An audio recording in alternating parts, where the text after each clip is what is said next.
लेकिन बच्चों को पढ़ाना है, शिक्षा की रोशनी हमको घर घर तक जलाना है। अरे आनंद जरा खुल के बताइए ना।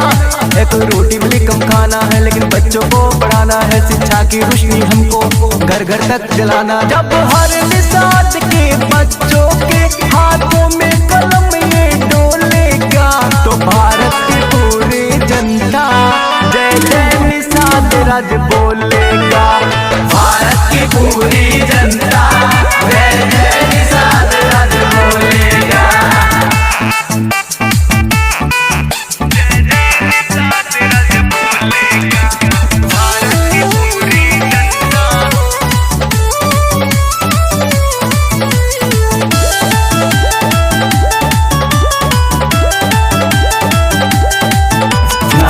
करेंगे ये भैया, इससे पाना है मुक्ति।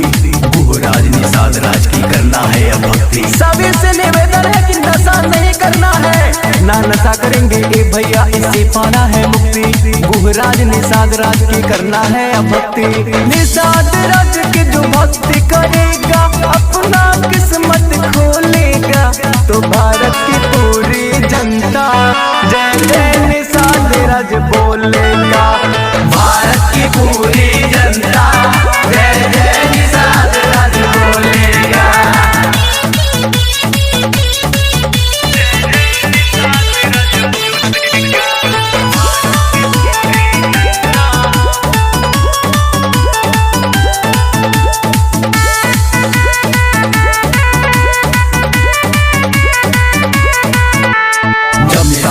सब बेटी रोटी का रिश्ता बनाएंगे, तब जाके निषाद संस्कृति भारत में लहराएंगे। आनंद देवा की बातों पे अमल करिए। जब निषाद सब बेटी रोटी का रिश्ता बनाएंगे, तब जाके निषाद संस्कृति भारत में लहराएंगे।